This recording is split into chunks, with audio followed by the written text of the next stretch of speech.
왕의 여자가 된 죄. 귀족도 왕비도 아닌 여자의 20년 권력. 퐁파두르 부인 이야기. 제1막. 운명을 예언한 점쟁이. 1721년 파리의 한 낡은 골목. 겨울바람이 차갑게 불어오는 어느 저녁 한 여인이 어린 딸의 손을 잡고 점쟁이의 집 문을 두드렸습니다. 그 딸의 이름은 잔느 앙투아네트 푸아송. 겨우 9살짜리 소녀였지요. 점쟁이 노파는 촛불 하나만 켜놓은 어두운 방에서 소녀의 손바닥을 한참 들여다보더니 고개를 들어 그 맑은 눈을 바라보았습니다. 그리고 천천히 그러나 또렷하게 말했습니다. 이 아이는 언젠가 왕의 마음을 사로잡을 것입니다. 어머니는 웃음을 참았습니다. 왕의 마음이라니. 자신들은 변변한 귀족 혈통도 없는 평민이었고 아버지는 부정사건에 연루되어 도망 중인 처지였으니까요. 그러나 노파의 눈빛은 진지했고 어린 잔느는 그 말을 어린아이답지 않은 표정으로 조용히 듣고 있었습니다. 그날 이후 그녀의 어머니는 딸을 특별하게 키우기 시작했습니다. 노래, 춤, 그림, 연기, 문학, 예절. 귀족 아가씨들이 배우는 것은 무엇이든 배우게 했습니다. 딸은 불평 한마디 없이 모든 것을 흡수했습니다. 마치 자신의 운명을 알고 있다는 듯이. 그로부터 무려 20여 년이 흐른 뒤 그 점쟁이의 예언은 현실이 됩니다. 그것도 아주 화려하게. 제2막. 부르주아 여인의 계산된 아름다움. 잔느 앙투아네트는 성인이 되어서도 눈부신 여성으로 자라났습니다. 그녀는 키가 작고 가냘팠지만 그 안에서 뿜어져 나오는 존재감은 방 안에 들어서는 순간 모든 사람의 시선을 끌어당겼습니다. 그녀는 29살 1745년 당시 이미 샤를 기욤르 노르망 데티올이라는 부유한 사업가와 결혼해 안정된 삶을 살고 있었습니다. 남편은 그녀를 사랑했고 딸도 하나 있었지요. 겉으로는 평온한 가정이었습니다. 하지만 그녀의 눈은 항상 먼 곳을 보고 있었습니다. 파리의 살롱 문화가 꽃피던 시절이었습니다. 귀족들이 한자리에 모여 철학, 문학, 예술, 정치를 이야기하는 살롱은 그 시대 가장 세련된 지식의 장이었지요. 잔느는 그곳에서 빛났습니다. 볼테르와 농담을 나누고 백과전서파 지식인들과 예술을 논하고 피아노를 연주하고 직접 시를 낭독했습니다. 사람들은 그녀를 살롱의 여왕이라 불렀습니다. 그리고 그 명성은 조금씩 베르사유 궁전의 담장 너머로 흘러 들어갔습니다. 그녀는 왕이 자주 지나다니는 사냥 길목에 나타나기 시작했습니다. 우연을 가장한 만남이었지만 그것은 철저하게 준비된 연출이었습니다. 어느 날은 파란 마차를 타고 다음 날은 분홍빛 드레스를 입고 나타났습니다. 왕의 시선이 자신을 향할 때마다 그녀는 자연스럽게 마치 처음 만난 사람처럼 미소를 지었습니다. 루이 15세는 그 미소에서 눈을 뗄 수가 없었습니다. 제3막. 베르사유의 문이 열리다. 1745년 2월 베르사유 궁전에서 왕세자의 결혼을 축하하는 화려한 가면 무도회가 열렸습니다. 수백 개의 촛불이 황금빛 천장을 밝히고 비단 드레스를 입은 귀족들이 홀을 가득 채웠습니다. 잔느는 그날 밤 베르사유 역사상 가장 화려한 입장을 감행했습니다. 그녀는 다이애나 여신 복장으로 나타났습니다. 활을 들고 달을 상징하는 은빛 장식을 두른 모습이었지요. 그 시대 다이애나는 왕의 수호신이자 사냥의 여신으로 왕의 취미인 사냥을 연상시키는 상징이었습니다. 우연이 아니었습니다. 그 복장 하나에도 메시지가 담겨 있었던 것입니다. 루이 15세는 그날 밤 처음으로 그녀와 직접 대화를 나눴습니다. 왕은 그녀를 단번에 알아봤습니다. 사냥길에서 마차를 타고 지나치던 그 여인. 왕은 그녀와 밤새 이야기를 나눴고 며칠 뒤 공식적인 초대장이 잔느의 손에 전달되었습니다. 그녀의 남편은 그 초대장을 받아들고 묵묵히 방에서 나갔다고 합니다. 그는 그 의미를 누구보다 잘 알고 있었으니까요. 잔느는 베르사유로 들어갔습니다. 그리고 다시는 평범한 삶으로 돌아오지 않았습니다. 제3막. 왕은 무엇을 원했는가? 루이 15세는 이상한 왕이었습니다. 그는 분명 총명했고 젊을 때는 루이르 비행애매, 즉 사랑받는 루이라는 별명을 가질 만큼 백성들의 인기를 누렸습니다. 외모도 훤칠했고 교양도 갖췄지요. 하지만 그는 너무 쉽게 지루해했습니다. 정치는 복잡하고 피곤하다며 측근들에게 밀었고 향락과 사냥에 빠져들었습니다. 왕비인 마리 레슈친스카와의 결혼 생활은 일찍이 냉각되었고 그는 끊임없이 새로운 자극을 찾아 헤맸습니다. 여러 여인이 그의 곁을 스쳐갔습니다. 하지만 그들은 대부분 젊고 예뻤을 뿐 왕과 깊은 대화를 나누지는 못했습니다. 왕은 그저 관계가 끝나면 새로운 여인을 찾았고 그것이 반복되는 동안 베르사유는 음모와 허위와 권태로 가득 찼습니다. 그런 왕 앞에 잔느가 나타났습니다. 그녀는 아름다웠지만 그것이 전부가 아니었습니다. 그녀는 왕이 말하는 것을 진심으로 듣는 척했고, 아니 어쩌면 정말로 들었는지도 모릅니다. 그녀는 왕이 지겨워할 때쯤이면 새로운 이야기를 꺼냈고, 왕이 우울할 때면 연극을 준비했으며 왕이 무료할 때면 음악회를 열었습니다. 루이 15세는 잔느에게서 살롱의 지성과 왕실의 예의와 정부의 온기를 모두 찾았습니다.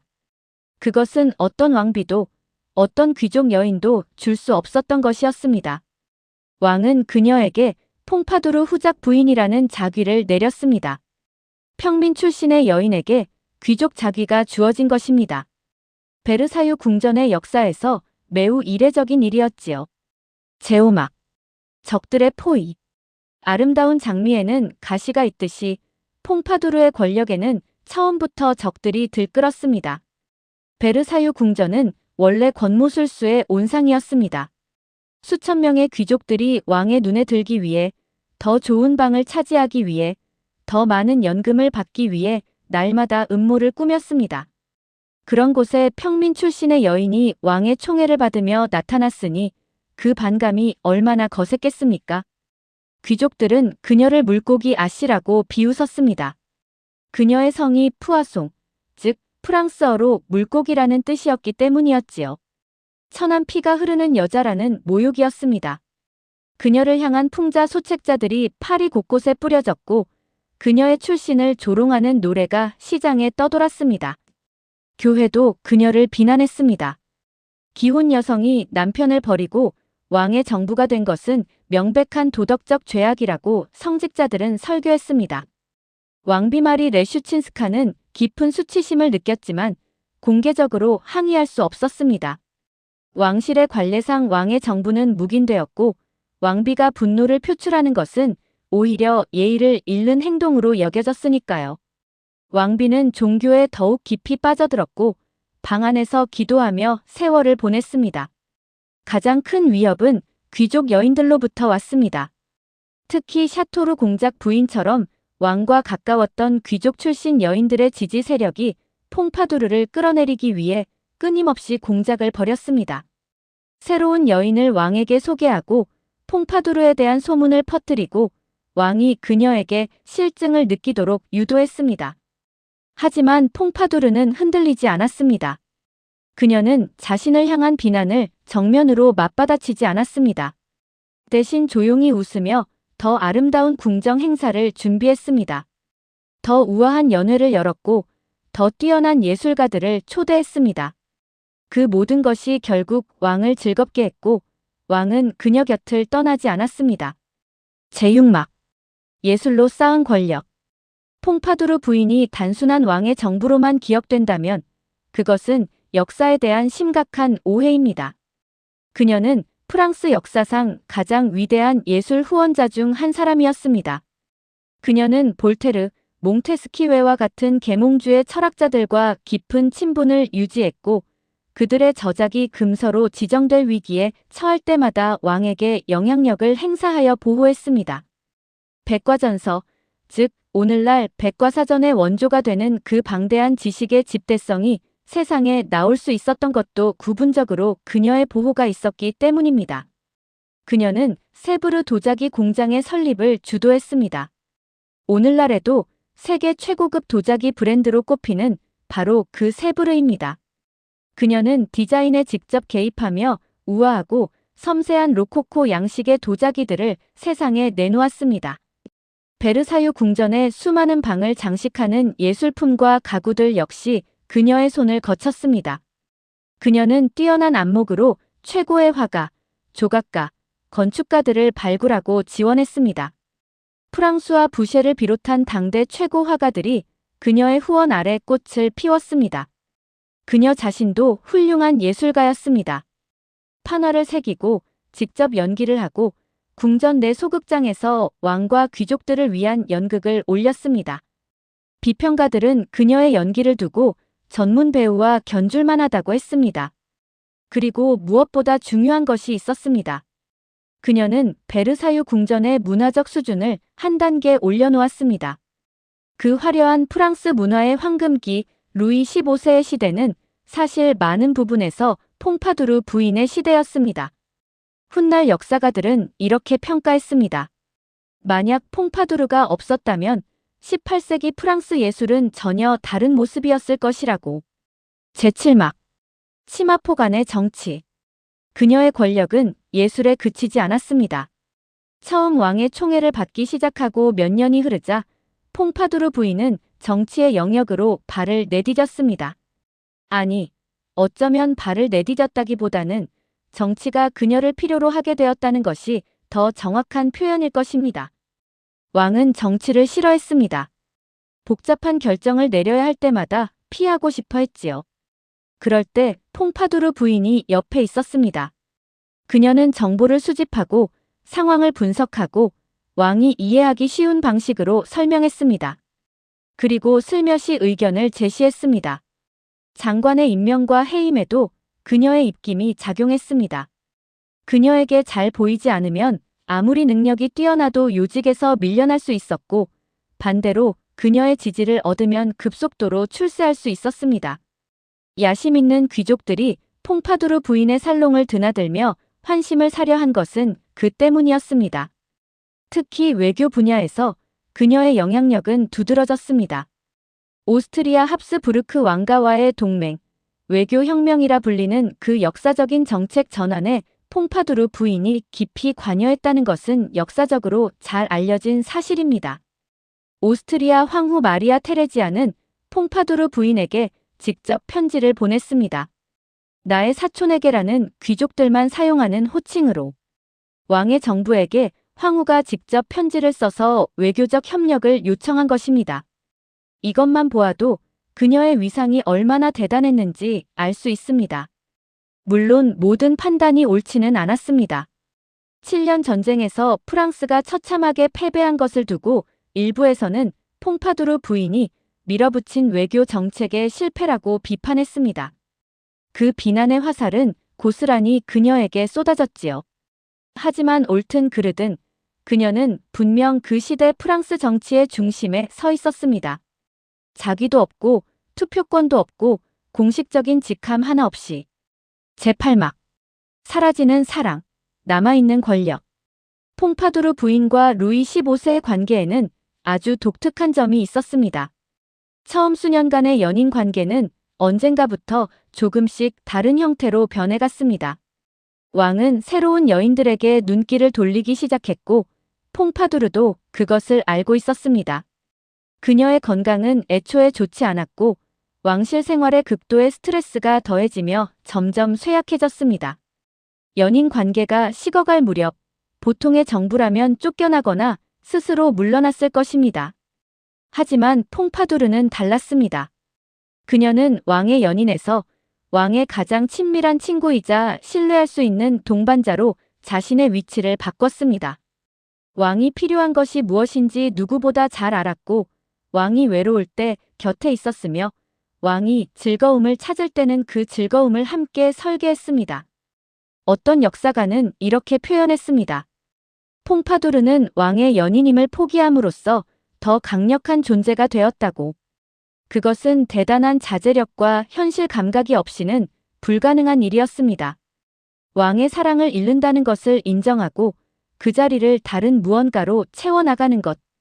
인간적으로 얼마나 쓸쓸한 일이었겠습니까? 하지만 그녀는 그 쓸쓸함을 예술과 정치와 문화로 덮어나갔습니다. 왕도 그녀를 놓을 수 없었습니다. 새로운 여인들이 잠시 왕의 침실을 차지할 수는 있었지만 아침이 되면 왕은 결국 퐁파두르의 살롱으로 발걸음을 돌렸습니다. 그녀만이 왕과 진정으로 대화할 수 있었고 왕을 진정으로 이해했으니까요. 사랑이 우정으로, 열정이 신뢰로 변했지만 그것은 오히려 더 단단한 연대가 되었습니다. 제구막. 꺼지는 불꽃. 그러나 아무리 강한 불꽃도 언젠가는 꺼집니다. 퐁파두르 부인은 평생 건강이 좋지 않았습니다. 끊임없는 궁정 생활의 긴장과 정치적 압박, 쉬지 않고 이어지는 연회와 행사들이 그녀의 몸을 서서히 갉아먹었습니다. 폐 질환이 점점 악화되었고 기침이 멈추지 않는 날들이 늘어났습니다. 그녀는 병상에 누워서도 일을 놓지 않았습니다. 서신을 쓰고 사람들을 만나고 왕의 방문을 받았습니다. 1764년 4월 퐁파두르 부인은 베르사유 궁전의 자신의 방에서 눈을 감았습니다. 42살이었습니다. 지금으로서는 너무나 젊은 나이이지요. 루이 15세는 그녀의 죽음 앞에서 눈물을 보였다고 전해집니다. 왕이 신하나 신하의 가족이 죽었을 때 눈물을 흘리는 것은 왕실 예법에 맞지 않는 일이었습니다. 하지만 왕은 창문 앞에 서서 빗속에 운구 행렬이 베르사유를 떠나가는 것을 바라보며 조용히 말했습니다. 그녀는 참으로 나쁜 날씨에 여행을 떠나는군요. 그 말 하나 안에 얼마나 많은 것이 담겨 있었을까요? 슬픔, 그리움, 그리고 왕이기에 크게 울지 못하는 무력감. 파리의 거리에서는 그녀의 죽음을 두고 반응이 엇갈렸습니다. 귀족들은 드디어라며 안도했고 그녀가 후원하던 예술가와 지식인들은 눈물을 흘렸습니다. 철학자 볼테르는 나는 내 평생의 지기를 잃었다고 편지에 썼습니다. 20년. 그녀는 단 20년 동안 베르사유에 있었습니다. 하지만 그 20년이 프랑스 역사의 한 시대를 만들었습니다. 제10막. 역사가 기억하는 방식. 퐁파두르 부인이 세상을 떠나고 루이 15세도 10년 뒤 세상을 떠났습니다. 그리고 또 얼마 뒤 프랑스 혁명이 일어나며 베르사유 궁전은 무너졌습니다. 그러나 역설적으로 퐁파두르 부인의 이름은 살아남았습니다. 프랑스 혁명가들이 구체제의 타락을 상징하는 인물로 그녀를 비난할 때에도 그녀가 후원한 예술 작품들은 루브르 박물관의 벽을 채웠습니다. 그녀가 설립한 세브르 도자기 공장은 오늘날까지 운영되고 있습니다. 그녀가 보호한 백과전선은 계몽주의의 씨앗이 되었고 그 씨앗은 아이러니하게도 혁명의 정신적 토대가 되었지요. 역사는 그녀를 여러 이름으로 불렀습니다. 왕의 정부, 나라를 망친 여자, 예술의 후원자, 시대를 앞선 여성. 어떤 역사가들은 그녀를 18세기 프랑스의 실질적인 수상이라고 부릅니다. 물론 공식적인 직함은 없었습니다. 하지만 그 시대 프랑스에서 국왕 다음으로 권력을 가진 인물이 누구냐고 묻는다면 많은 사람들이 퐁파두르 부인이라고 대답할 것입니다. 그녀의 이야기에서 가장 인상 깊은 것은 그 권력이 어디에서 왔는가 하는 점입니다. 혈통이 아니었습니다. 고귀한 가문도 막대한 재산도 든든한 배경도 없었습니다. 그저 어린 시절부터 쌓아온 지식과 예술적 감각, 사람을 읽는 눈, 그리고 자신의 가치를 정확히 알고 그것을 적절한 방식으로 드러낼 줄 아는 지혜. 그것이 전부였습니다. 물론 그녀의 선택이 도덕적으로 옳았는지 그 삶이 행복한 삶이었는지는 또 다른 이야기입니다. 9살 아이에게 예언된 운명을 향해 걸어간 그 길이 얼마나 많은 상처와 외로움으로 가득 찼는지도 우리는 쉽게 알 수 없습니다. 하지만 한 가지는 분명합니다. 잔느 앙투아네트 푸아송이라는 이름으로 태어난 평민 소녀가 퐁파두르 부인이라는 이름으로 프랑스 역사 한 페이지를 당당히 채웠다는 사실. 그것은 어떤 왕도, 어떤 귀족도, 어떤 혁명도 지워버릴 수 없는 역사의 기록입니다. 그 점쟁이 노파의 말이 맞았습니다. 다만 그녀는 왕의 마음만 사로잡은 것이 아니었습니다. 그녀는 한 시대의 마음을 사로잡았습니다.